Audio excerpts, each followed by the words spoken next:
Alright, so I want to talk about statistics, probability, and daily application.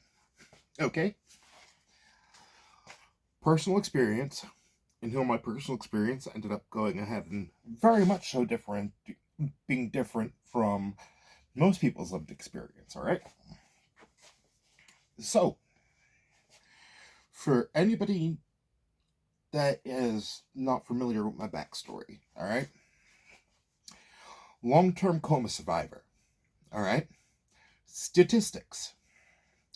Statistics have shown that despite the advancements in medical technology, that the probability of somebody being able to gain as much functionality as I have after a long-term coma.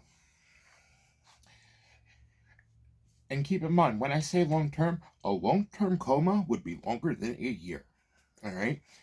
After a year, the probability of survival deteriorates past 1%. All right? So reaching to year 2, year 3, year 4, ultimately, that 1% fractions. All right? So, statistically, I have experienced something and lived to tell the tale that statistically was as improbable as hitting the lottery repeatedly. All right, not just hitting the jack. I'm talking about hitting the jackpot repeatedly. All right. Now, after the coma, I have had strange phenomena happen.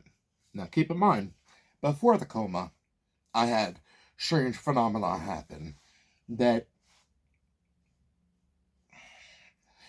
ironically enough, you tell somebody who's never been there, and nobody's going to believe you. If you were there at any point in my earlier development years, and you were in my general vicinity, you couldn't miss it if you wanted to. Now,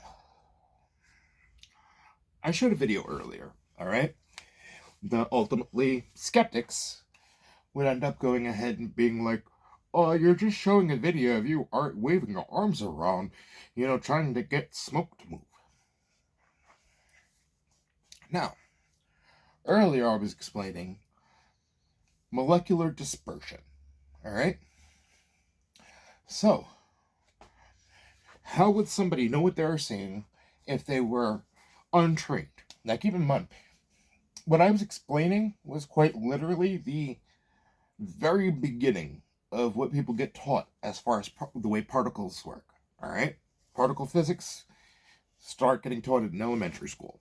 All right? Now, how do you know how molecular dispersion works in a day-to-day vector? How would you demonstrate? It's like, all right, so if you were going and talking about a atomic warhead, like, a actual, like atomic bomb,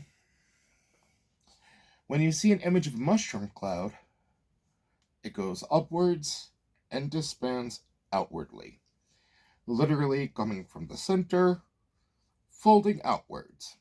All right? In that video that I showed,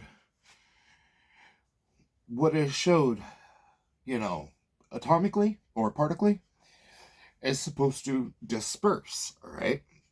Folds outward from the center, then broadens. In that video, the smoke is broad, and then without any type of intermediary device or tool to manipulate the molecules, like for example, a vacuum, the suction to find a center point to blow smoke inward, that effect should not be able to be gotten. So to catch that happening on video without, like, for example, a vacuum,